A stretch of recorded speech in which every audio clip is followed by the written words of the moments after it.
Tabletopped will start after the following messages. Greetings, adventurers. I'm Max, and I compose background music and themes for tabletop games. Whether you're delving into Dungeons & Dragons, unraveling mysteries in Call of Cthulhu, or battling in Warhammer 40k, let my music set the perfect tone for your games. As a fellow tabletop enthusiast, I create tracks that resonate with your game's diverse realms, available on all major streaming services. Plus, I also offer custom commissions to tailor the perfect soundtrack for your unique campaigns. Ready for immersive gaming sessions across all genres? Visit Coltrane Compositions on Patreon for access to over 150 songs, including looped versions, that will make your game unforgettable. That's Coltrin Compositions.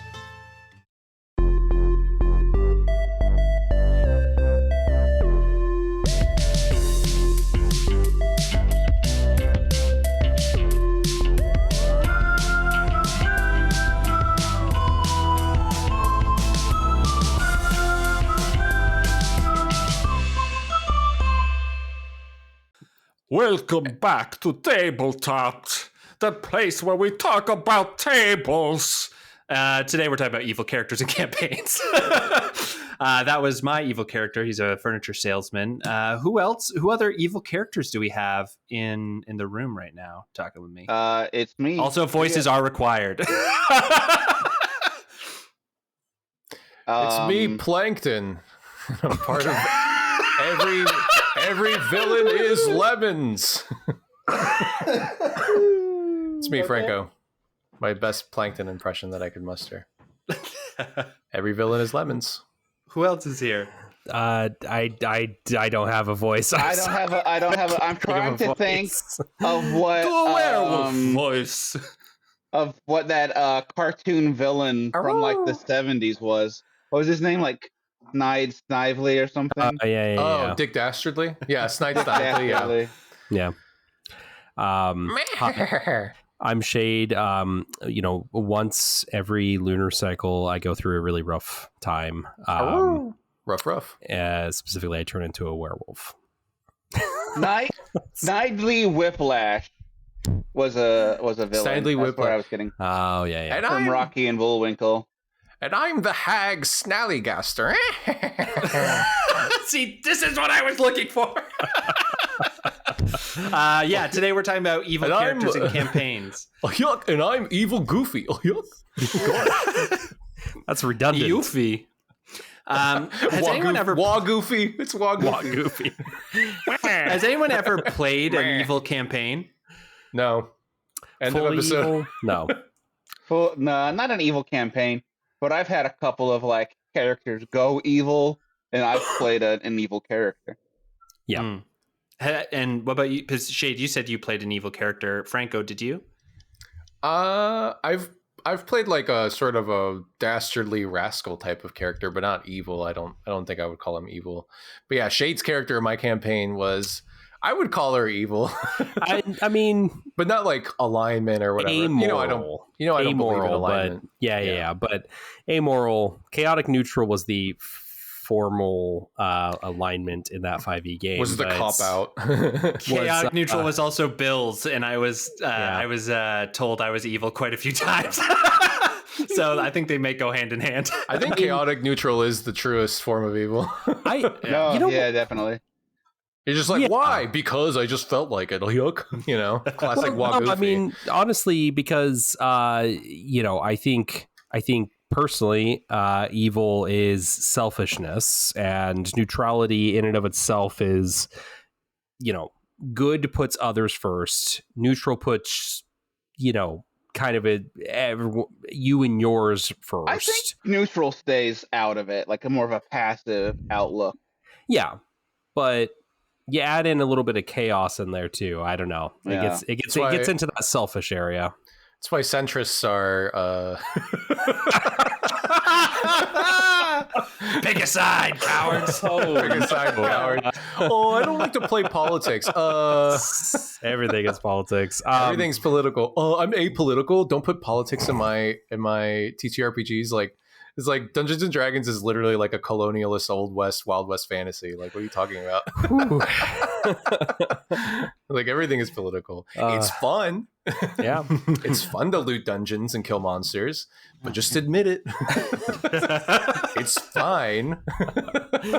So yeah. Would you play a 1776 RPG as like yeah. that would be an evil campaign, right? If you're playing as like It just depends on who I'm playing as. I don't know. That's this is a really interesting point, actually, because I was watching this video essay about how movies in the 70s, or maybe it was the 80s, started having a twist on what who the protagonist was.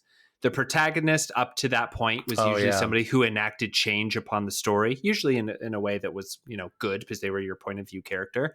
Mm-hmm. And usually they were against some sort of huge conglomerate, like, government or society or whatever it is. Like if you think about like the Manchurian Candidate, it's like somebody who is trying to, stop the president, who is actually this other infiltrator person. And so then in the 80s, it started switching to become much more individualistic. So it was like, actually, anybody who tells you what to do is the enemy. And so you start getting the rise of characters like Rambo and stuff like that, mm-hmm. who are nominally evil characters, but they're also our protagonist characters. And so that became the thing that it led to anti-heroism being the common point of view for a while, etc.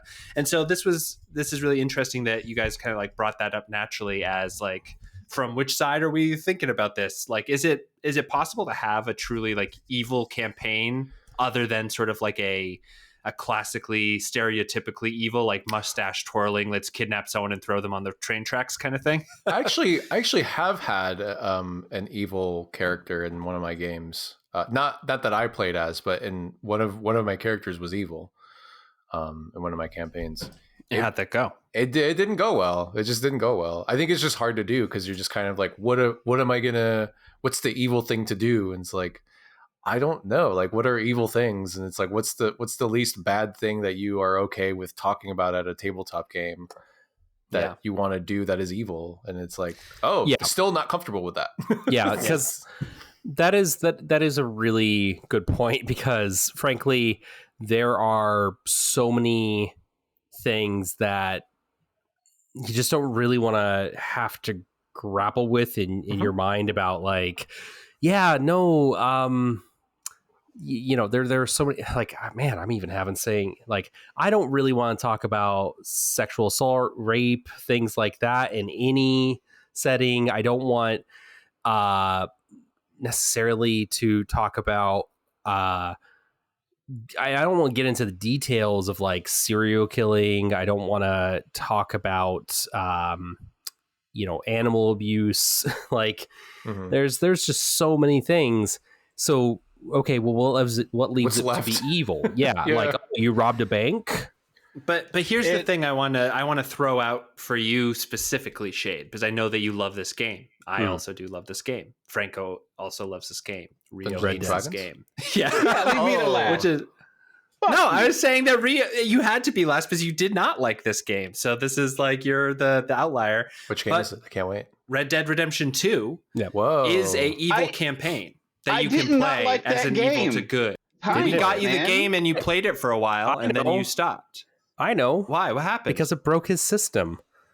Oh, was that the reason you stopped playing? That was a massive my PS4, back when I think I first got it, my PS4 died. It was you this entire time. And it got because I wanted his you to PS4. Play it. Yeah, and then that died, and then I gave it back to you. So I don't know where it went after that. So then when I tried it again, there was just a lot of other games and a lot of stuff, and I just doesn't happen, I thought that we had a conversation where you were like, it's too wide open, there's nothing to do, I wasn't really into it. Nope, did not say that. That wasn't. Did you like it then? Yeah, I was enjoying it. Yeah, that's awesome. Okay, then let's participate in this. You can be on the same side as Shade and Franco. Thank you. Let me. That is an evil campaign. And most people play it as an evil campaign, even though, like, If you look up the split between who plays it as an outlaw versus as a paragon or whatever the differences are, I bet you would find it more outlaw than paragon or 50-50. No, I'm pretty sure. He said he bets. Yeah, he doesn't have the numbers on this. I'm going to look this up. I was waiting for right it. now. I was waiting for it. It's like, oh, he has the hard numbers? No, he doesn't have data. He's just talking. He's just yapping. No, I think that people are not comfortable playing evil shit. Because when I was playing Red Dead, I was evil. I was like right on the line, right over evil for a little bit, because I was just going around murdering people for fun. And I was like, I don't feel good about this. I'm going to stop. And then I got good. And I became a good person over time. Because I think over time, you're just kind of like, yeah, I'm just going to murder people because it's a video game. And I'm just like, oh. Do you guys want to hear something super interesting that I think, Franco, I think you might be right on the money, because it says, according to Amanda Lange's article, You Just Gotta Be Nice, How Players Engage with Moral Choice Systems, only 5% of players choose to play as an evil character on their first playthrough of a game. However, the number of players who choose evil increases to around 50% or more on a second playthrough. Yeah. And it says that the study also finds that players are generally okay with evil being rewarded and have a high tolerance for guilt. So this is actually really interesting as a framing device then, because most evil campaigns come from like established players trying to do something different. Am I wrong there? Nobody, so it kind of follows, right? Yeah, nobody wants to do that as their first game. I'll question those numbers a bit. People playing the game, they say 5% go evil. How many people will actually play a game a second time all the way through? That's a great question. That's really that number goes down a lot, and the people that would are completionists who want to see the other end. So that would skew the numbers towards being more evil on a second playthrough. Yep. Because it's more likely people want to get both in. I'm curious about the sheer numbers then, yeah. Do you see that ball flying out of the park, disagreeing with this, but yes. Would you say Rio's hit it out of the park is what I was saying. Oh, yeah. Well, I was going to say, though, that on the other hand, if you're playing through a second time, you might also just, because most of the time with a morality system, there's some sort of open world mechanic. Like in GTA, there's a story where you're a bad guy, you're a baddie, but you are with a heart of gold or whatever usually, or some heart of something. But in most players, like how many players even get to the end of one game? Not very many. So like most people are going back through a second time probably. If they're not going for a narrative reason, just to like fuck around with the mechanics, and they tend to go evil. Again, paralleling, I think, with TTRPGs where people are just like, I want to experience the other side of this kind of thing. I will also say, and I think that there is a, we've definitely kind of talked about Red Dead in this fashion before, but I think you're wrong that Red Dead Redemption is an evil campaign. Because it's in the goddamn name. It's in, it's Grand Theft Auto is an evil campaign. I don't care that Niko Bellic, is slightly less awful. I don't care that the three guys in GTA 5 totally, Trevor and the other two, Franklin, Franklin and Michael. Thank you for remembering, because I don't know where that came from. That's in there somewhere. And there is no redeeming Trevor. Franklin, there's some redemption available to him. Michael, very questionable, but that guy kind of ultimately just sucks too. But I would say he's like the most direct Arthur Morgan. For sure he is. Personality wise, I would say. For sure he is, but he personality wise 100%, but he doesn't have the turnaround that Arthur, or in the first game of Red Dead Redemption, John have. Yeah. So. Yeah, I would just say that, like, yes, I would because I also played Super Paragon as I always do. So I went through that redemption arc. I love it. And also, we've had a conversation about how the game feels wrong if you're playing it super goody two shoes at the beginning, because everyone's like talks to you like, "Why did you go out and do all that killing?" And you're like, "I didn't do that." I So- made decisions where it's like I let people live or made the good decision if my camp I felt wasn't threat. But like in that first mission where the guy's like, "Oh, I know those ladies and I'm gonna tell," and he goes to the cliff. I'm like, "No, you're falling off the cliff. You threatened my people, so you die." See, now this But is I wouldn't interesting. do the other things where I would like steal from things so I didn't need to. I play it. I play Red Dead as a very squeaky clean kind of guy, but that's because in that cliff example is perfect. I don't think Arthur would very close to civilization. I think Arthur is causing troubles for himself if he kills this man. And so I think Arthur would be like, hey, I've put the fear of God in this guy, and now he is a potential threat, but if I kill him right now, someone's going to be investigating this. And that what's weird? You know what's weird about Red Dead? There actually, I had a second thing. You know what's weird about Red Dead? It's not a fucking TTRPG. Sorry, what I was actually gonna say is, you know what's weird about Red Dead is that it's like I didn't understand this when I played it, but it's like, oh, I thought this was an open world game, but it's not, because every time you are in a mission, you're supposed to do a specific set of things. Like you're always supposed to save Lenny when he's like about to fall off the train. You're always supposed to like do all these really specific things, and it's like, oh, this isn't really an open world or not or whatever. No. I don't know. It's kind of weird, and it kind of makes me think about TTRPGs sometimes where you're just kind of like, oh, I'm just going to fudge this roll, or I'm just going to, this is going to be a pre-scripted thing that's going to absolutely happen every time or whatever. Well, and I think that, all of them, all of that series, GTA and Red Dead, perfectly encapsulate this, because in another episode we talked about how Red Dead Online takes away a lot of that, and it does become just open world, and it feels very empty. And I think similarly, if you have just a quote unquote open world for a TTRPG without those very clear guide rails, in some, like, I don't think you just need every guide now rails. and there, I don't think you always need a guide rail.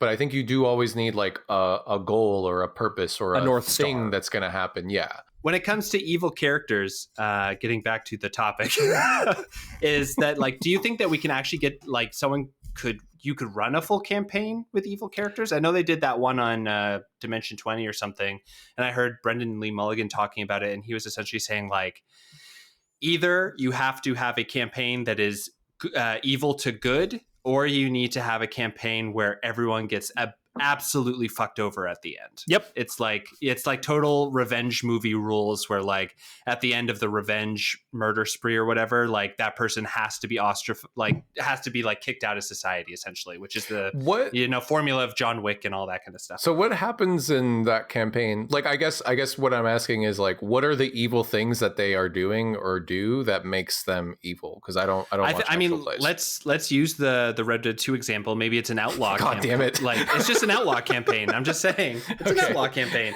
and you're robbing caravans, you're robbing trains, you're holding people up, taking hostages for ransom money or whatever, and you can even make it feel like justified by saying like, you guys are really hard up and you have to have people to take care of, which is the same as Red Dead in certain ways, but like that's still an evil campaign. You're doing evil things for the sake of yourself and like your group or whatever.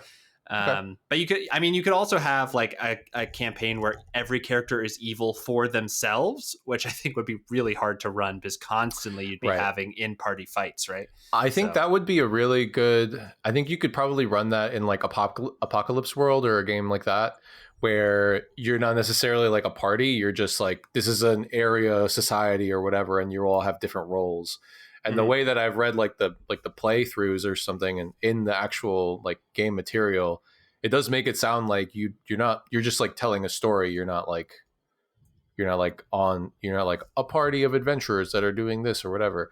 But I don't know if that really counts in kind of what we're talking about as far as like evil campaign. Like, would you call like an Apocalypse World game a campaign? Like I think like Yeah. traditionally you think like so you could do it like that, you know. I think Morkborg would be great for evil campaigns. Yeah. Oh I yeah, mean, Also another one. that's again, it's really set up that No, way. yeah. it's set that way. Done. Yeah. Yeah, we were pretty evil But when also, we were playing. like, Yeah. it is interesting. Like, I feel like any campaign can very quickly become like an evil campaign because a default setting for most new players is like murder hobo, which is just a psychopath and like you're not able to integrate into society. But like, how do you run something like that? I know none of us are probably really interested, and the only way I would be interested is to say like this is a group of very like well played people who have played a lot of games and they know how the game works. They know like general rules like session zeros to get all of the bullshit that you were talking about, Shade, like just off the table. Yeah. And then you could have like a really interesting, like you could do an interesting thing of like, yeah, you guys are evil, but like how is this actually going to end? Are you guys going to stay that way? What about you, Shade? I mean, I think you already said it with to answer your question directly. You already said it with Brendan Lee Mulligan's. Either it's a redemption arc, Red Dead Redemption, or it is a comeuppance at the end for these characters. I think that he's right on the money for that.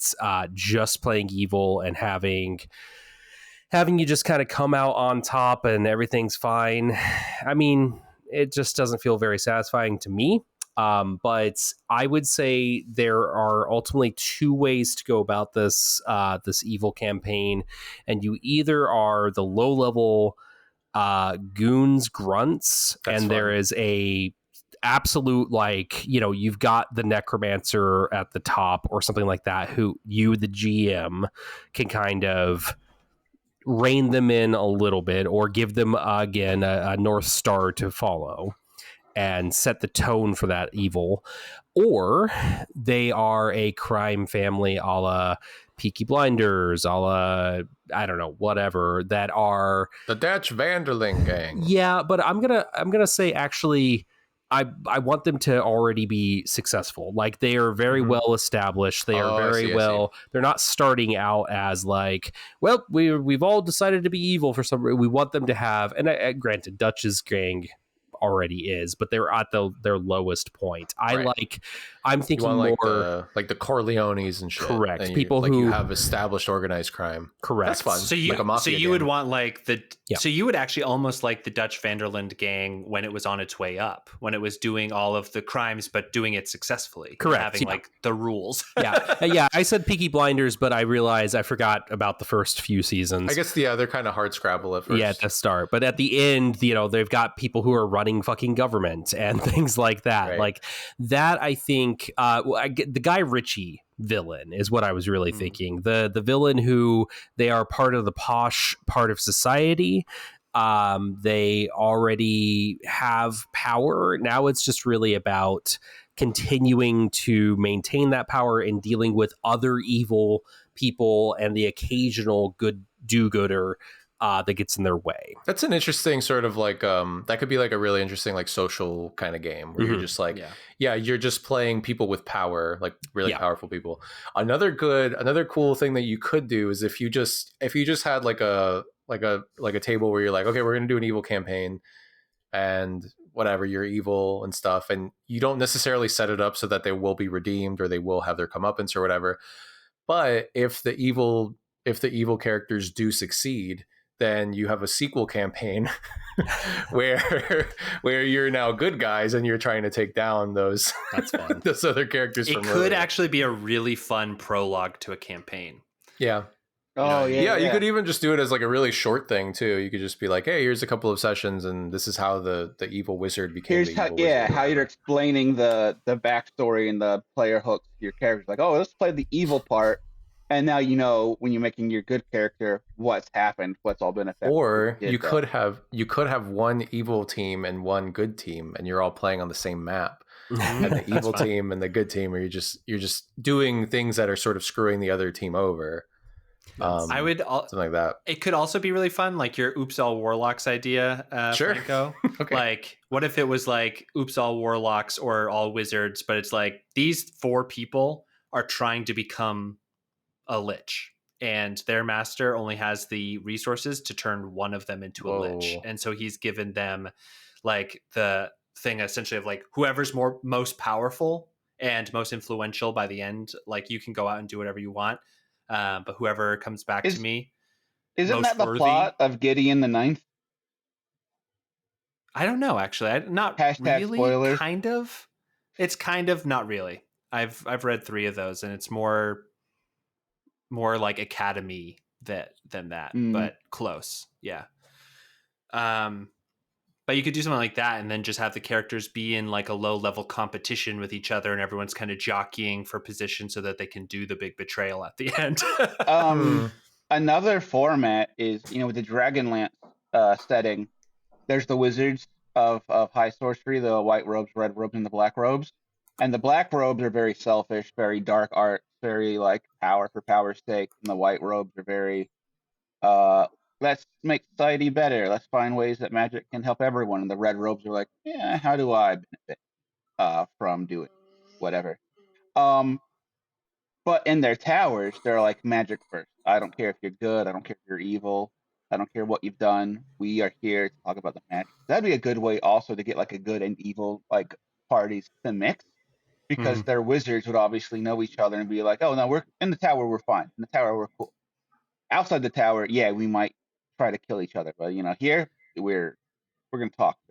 But Rio, you also have the trade. thing that like when magic is threatened, they kind of get behind the party line. You know what I mean? They're like, okay, magic is threatened. Doesn't matter if we're, a red wizard or whatever. We're all going to make sure that magic is still like working at the end of this event.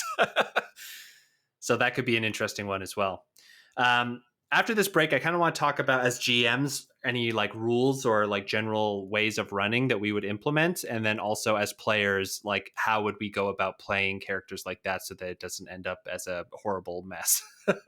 So we'll see you right after this break. Do you like nerdy stuff? Of course you do. Want to see someone make that stuff, but smaller? Sculpting Minis, tabletop terrain, props, puppets, and tutorials, a crafting channel for all things nerdy. Join me over on YouTube at Niche Crafts, where I make stuff about stuff. Welcome back, everyone, to another episode of Table Talk. We're talking about evil characters and campaigns today. Before the break, we were talking or ended on talking about what we would do as GMs to make sure that things didn't go off the rails. So why don't we talk a little bit about like if we were running a game with players that we trusted and the way that we all trust each other in our games. Hold on. Let me stop you. Stop you right there. Hello, everybody. Welcome to Tabletop. This is the Mutiny episode where I am taking over my evil podcast as the. Oh no, it's Dio! Deadly Rio. It's deadly Rio, and I'm asking the questions now. So we're an evil party, as dictated that I am in control. I've taken power. We're all evil now. How are we running our game? How are we running our games? Oh, I thought we were gonna. Okay, that's fine. As GMs, well, Rio, I would say that I am going to be running my games with a lot of empathy and care. No, I would say, I honestly, I think that I want rails of some kind, and I need consequences, because that's one of the things. That's what determines evil. If I could just be like, okay, yeah, go be a bunch of murderers and that's it. But if they don't have something to push against, then there's no real. It just doesn't. It falls flat. Yeah, I would also say like for me, what I would do and to piggyback on that idea, Shade, is that if they are successful in whatever they are doing, that there are still consequences. They just don't suffer them. You know what I mean? Because that's what, to me, the evil campaign is like you frame this town for like siphoning tax money away from the Duke, and then the Duke comes in and just destroys the town or whatever, like has this thing because you've been stealing all the gold pretending to be a tax collector. Like that to me is like an evil thing because all these innocent people got hurt. It's a great scam. I know, right? Yeah. That's just like when those rich people sunk the Olympics. Oh my God. And those 1,500 people died. Oh man. I think what were we talking about? We're talking about evil campaigns. We're talking about how I would run them. I would probably I would make them. I would give them like certain goals or whatever. Like what do you guys want to? How do you guys want to be evil? What do you guys want to be evil about? Like what the hell do you guys want? Why you want to be evil? It's weird. But if they decide to go through with it and decide to be evil, I will just be like, okay, great. You're gonna have consequences all the time. And I think I would also make a band of heroes, and like sort of like perennial heroes would come after them depending on like different stages of how powerful they become, that are trying to like take them down. Yeah, that was a good feature in I don't even remember this old game, Dungeon Keeper, where like you were playing the demons that were controlling the dungeon, but heroes would keep invading your dungeon.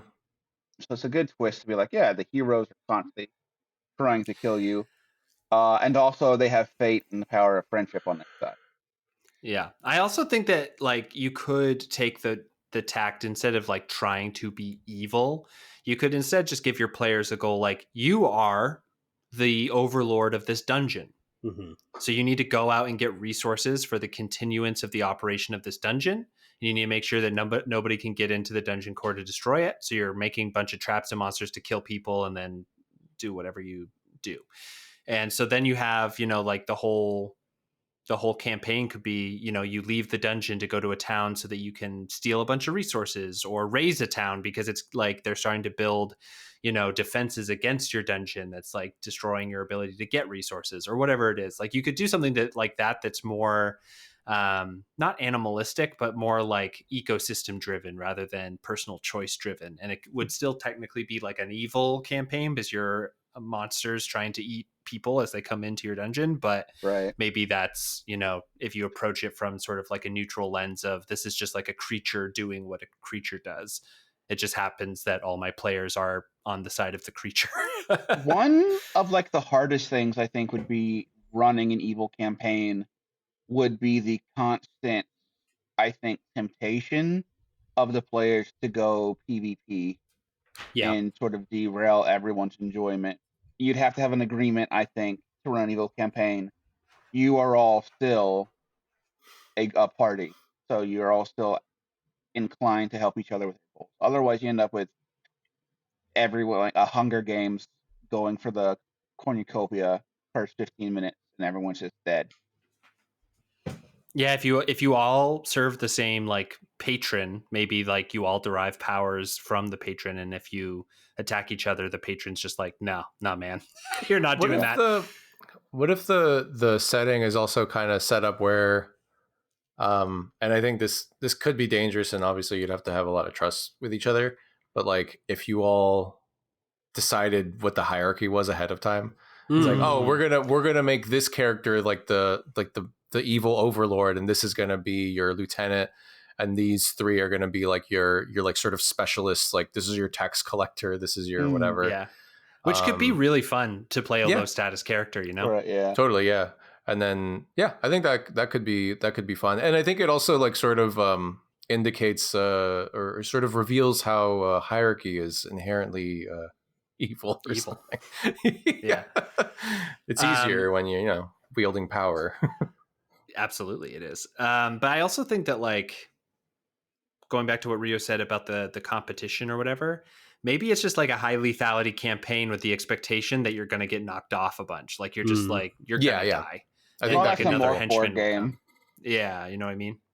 Yeah. Yeah. Because I would say, Rio, that some of your characters in our second most recent one, the one where you were leaving people behind indoors with dogs and like that kind of stuff.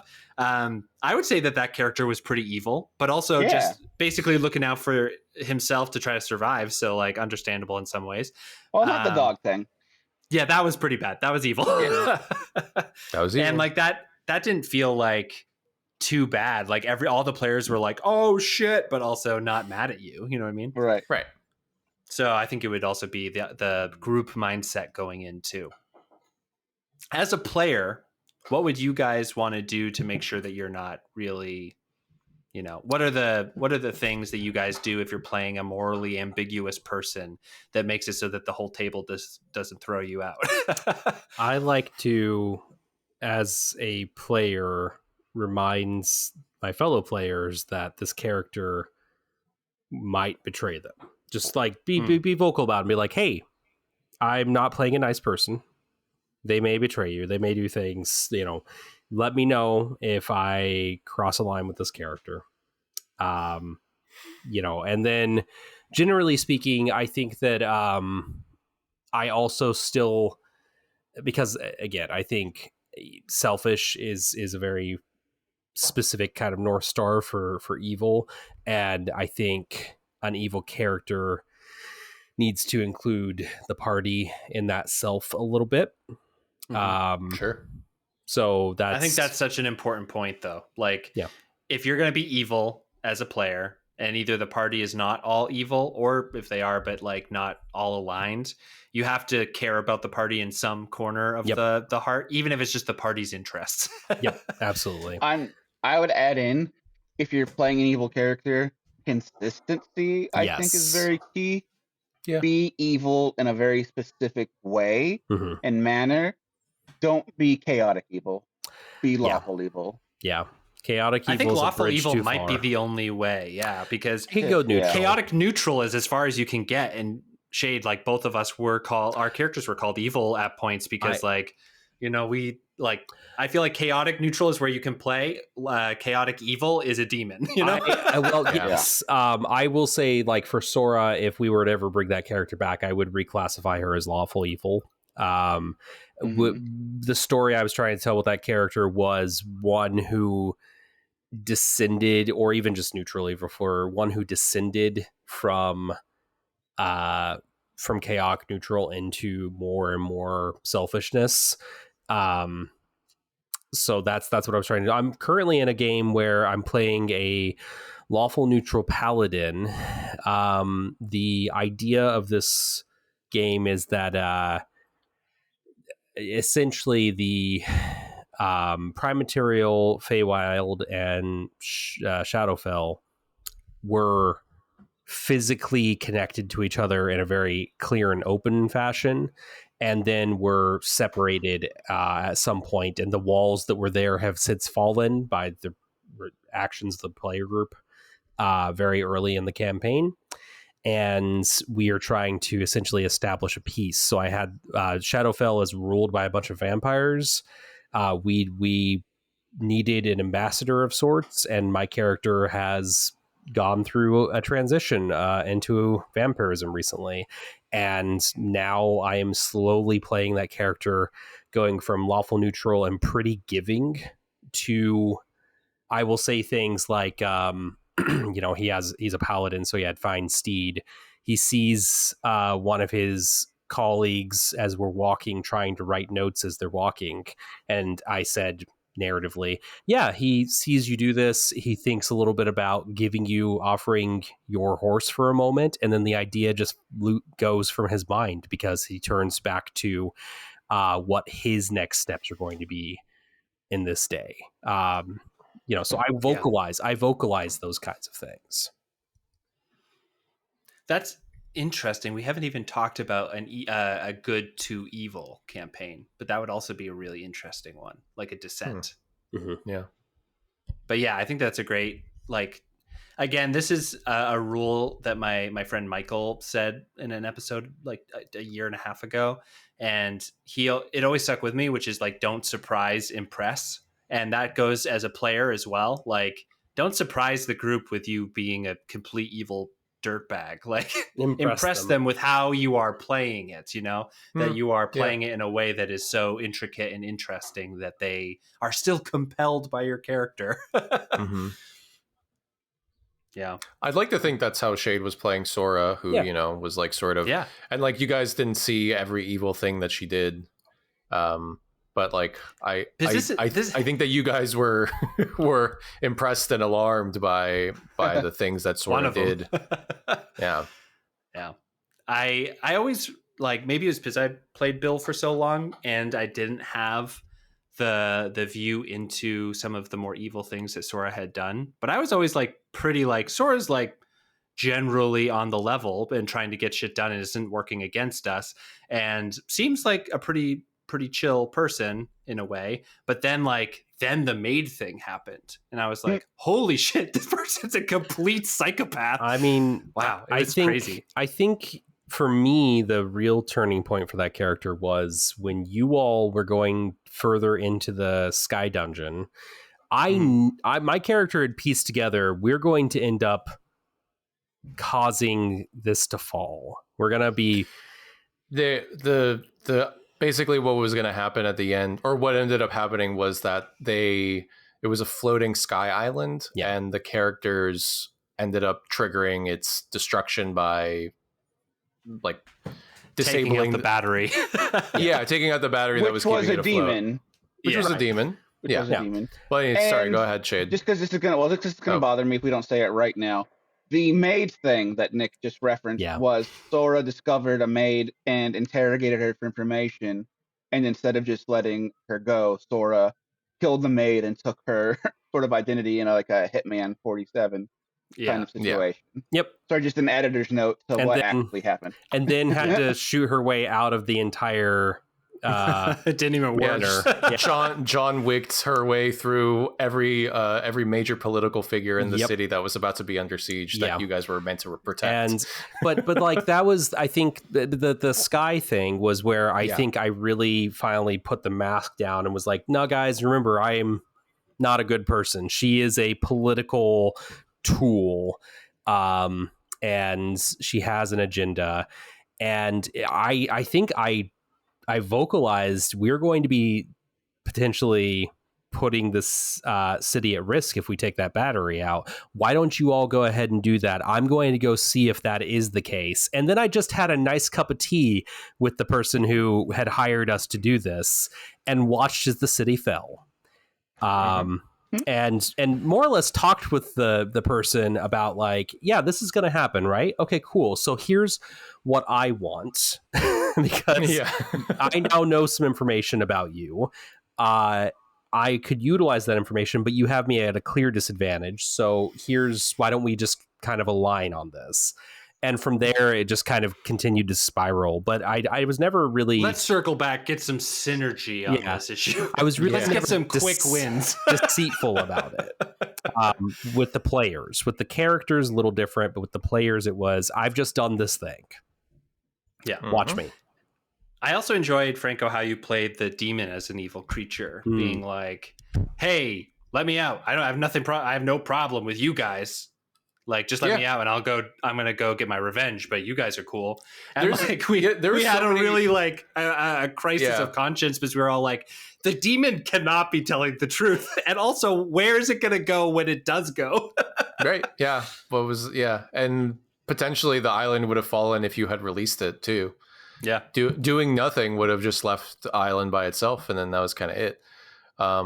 But yeah, it was interesting because I presented you guys with some situations that you decided to take a certain route with it, which is fine. But I thought it was interesting. I like to put moral dilemmas in my stories, and I think that is why I guess like quote unquote evil campaign. It's like it has to be something really specific. Where it's like, I don't think you really necessarily have to make like a campaign and be like, this is explicitly an evil campaign. Because like the open table campaign that I want to run for you guys is like, I guess you could be evil in it. Yeah. Like there's nothing stopping you. My current campaign is kind of open world, and like they could be evil if they wanted to be. They have done things that are like a little bit questionable. Nothing as bad as anything that you guys did in Argot. But well, I was going to say that about Argot specifically, is that I think you could run that exact same campaign and bill it as a evil campaign, just if like our choices as a group were intentionally as bad as they sometimes were. Like I felt like we all went through it with the best of intentions and bad things would happen.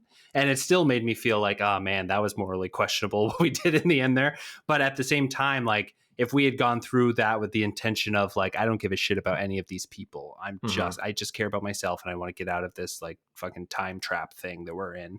Then I think that could just be an evil campaign. So is it just the agreement of intention of the players at the table, and the DMing doesn't really Matt change Pretty a whole much, lot? yeah. I think so. Yeah, if all the play, I think it becomes difficult when the players all decide to do different things. Like Nick, your character Mallory was like very, very selfish, and that led to him like leaving the campaign. And like the only reason that Sora didn't leave the campaign was because, well, like also you could think of it on the flip side, where Steven's character Nock was more on the good side, but he just kept making compromise after compromise because, I mean, in a metagame sort of way, Steven didn't want to leave the character, and he just wanted to keep playing with everybody, even though everybody was making morally ambiguous choices. Yeah. And so like in another campaign, that character might have left and been replaced with somebody else.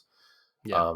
Just because of how he was not cool with what you guys were doing. So Yeah, and well, that was also Ro's problem. Ro left, yeah. And it led to Ro directly Dying, confronting the party and getting into a PvP. that was Rio's second character in the game, and then he went back to his first character. Yeah, Who I went was through 3 way more characters too. morally ambiguous.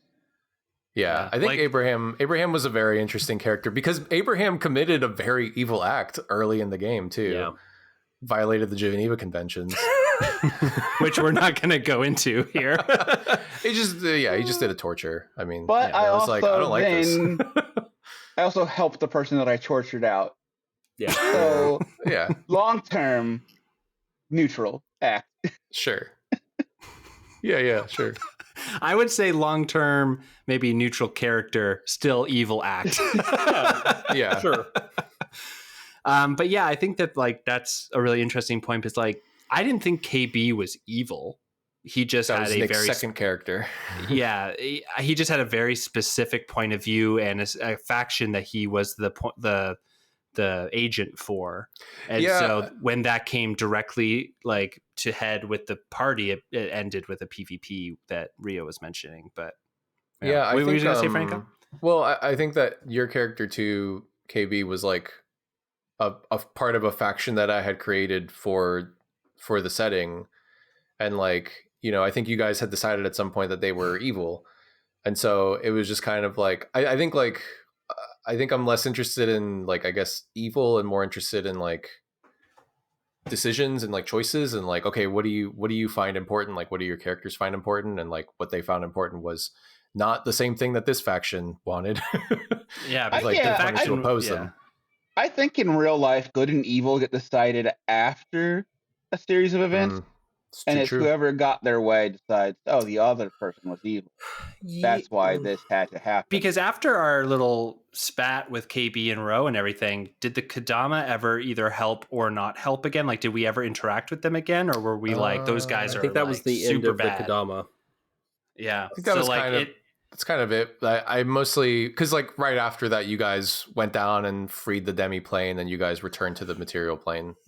Yeah. And escaped and then returned to your thing, and then there wasn't any like kind of, they had their sort of last gambit basically, and really what their goal was to eradicate all undead and demons in their sort of island chain that you guys were trapped in, and that was sort of like, didn't necessarily have to go against what you guys were doing, but it just so happened that one of your characters was a necromancer, and one of your favorite NPCs was undead. Yeah. And so it was just sort of like, oh, let me put something in front of you that is directly gonna challenge what you guys have been doing.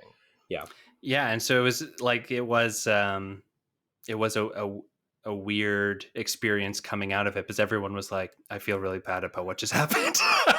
Like everybody was like that. Even like Rio and I were like, man, I feel bad. that had to come to that. It was very fun. So I think that evil can play a really good part in a campaign, or like moral ambiguity, but maybe you're right that it's not like the difference between an evil campaign and just like a morally complex campaign is that evil is a shorthand way of saying I'm going to act like a complete maniac in these games. Or just like, I think the other thing that we were talking about earlier with like evil, an evil campaign is just like you're outlaws, like you're like bad guys, you do crime or whatever, you know. I've always antisocial. considered the Borderlands to be an evil campaign. Yeah. Because everyone on Pandora's is out of their fucking rocker. But it's like, oh, I'm doing this for good, but I will literally murder my way through every option. Yeah, like all video games that require a violence mechanic to progress is essentially you're kind of an evil character in some perspective of the game. Like even if it's like Halo or whatever, it's like you're going through and just annihilating this weird coalition alien government, even though you were offered a spot in it. Like it's much more complex than that. That is very much the Covenant's propaganda. Like, it's almost like Halo's an allegory for the war on Iraq War. But, So like I guess evil campaigns aren't something to really want to do, but instead you should go to your GM and say like I really want something that's gonna like I want to act morals. Yeah, I want to be challenged in a way where I can't just be the hero all the time. I want to have like a weird experience. Yeah. I would say you don't choose to play an evil campaign. You just make decisions that end you up in an evil campaign. Just like in Red Dead. Yeah, and it honestly, Franco, but let's also stay on topic and only talk about TTRPGs, please. Come on. But like Shade, one thing with the Dragonlance campaign that you were running for a little bit, like for me, what happened there was that we had talked beforehand and I was like, I'm going to come in pretty dark and I want to like have a redemption arc for this character. And then the rest of the group was so silly, like just in tone, that I was like, this character actually doesn't fit here. And so I really moderated to a kind of a different character idea, but it still is like, I think that is the thing is that if you have like a group of people, a really good player isn't going to be like, I'm just going to do my thing, even though it fucks up the entire party. You know what I mean? Right. So yeah, that's the only thing to really avoid when kind of attempting this stuff, I guess. Yeah. Be a team player. Yeah. You know, be an evil team player. If you're playing a team thing, be a team player, guys. Yeah, that's true. All right. Any final thoughts on evil stuff? No. Cool. No. I'm all then, everyone. I hope you have a totally good afternoon. What? Stay evil. Because we were talking about evil, and now we're saying good to good and evil. Let him have. It doesn't really work. It's our redemption arc. Guys, it's so hot in the room I'm recording in right now. I slowly sweat through my shirt.